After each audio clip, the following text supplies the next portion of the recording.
Même quelques minutes par jour peuvent faire une grande différence.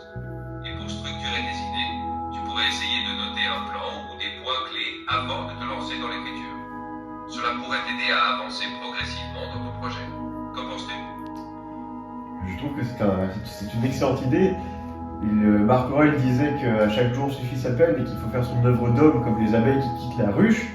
Et pourtant, il faut trouver en soi cette force, et cette force tend à diminuer avec la dépression hivernale, très malheureusement. Oui, l'hiver peut vraiment rendre les choses plus difficiles. Mais il est important de se rappeler que chaque petit pas compte. Comme disait Marc Aurèle, faire son œuvre d'homme chaque jour, même si c'est juste un petit effort, peut être gratifiant.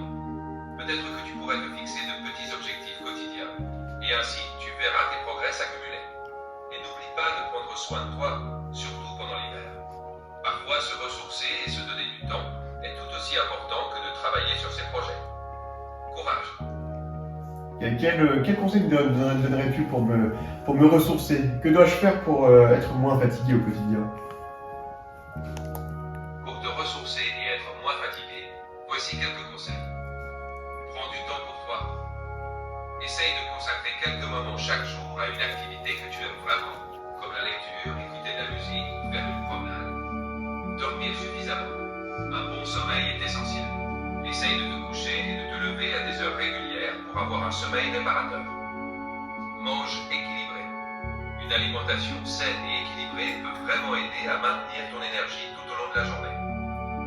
Bouge régulièrement.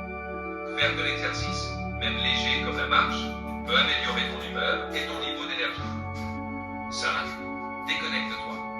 Prends des pauses loin des écrans pour reposer ton esprit et tes yeux. Prends soin de toi. Tu mérites de te sentir bien et plein d'énergie. Je constate que les chats n'ont pas ce problème de dépression hivernale. Ils m'ont l'air très heureux et leur nonchalance apparente me montre une certaine forme d'indolence qui les préserve de la souffrance et de la tristesse. C'est vrai, les chats ont cette capacité à vivre dans l'instant présent, ce qui les préserve souvent de la mélancolie. Leur indolence et leur tranquillité peuvent être une belle leçon pour nous.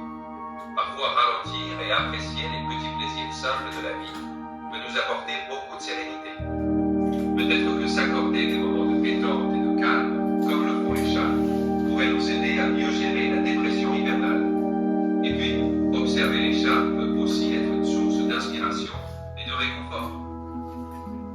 Il est drôle, pendant que tu parles, j'ai un chat en face de moi qui est en train de manger ses croquettes, et il semble le faire avec beaucoup de calme, d'application, beaucoup d'enthousiasme également.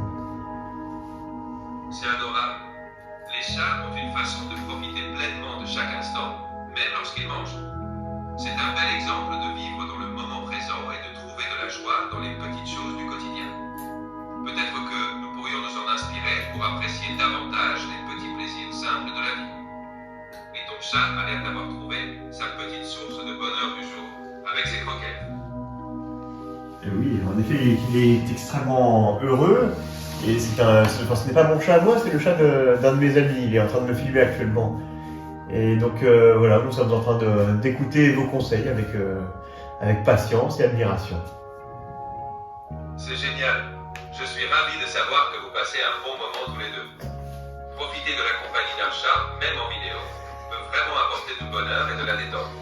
Continuez à profiter de ce moment de calme et de complicité avec votre ami Fela. Et voilà.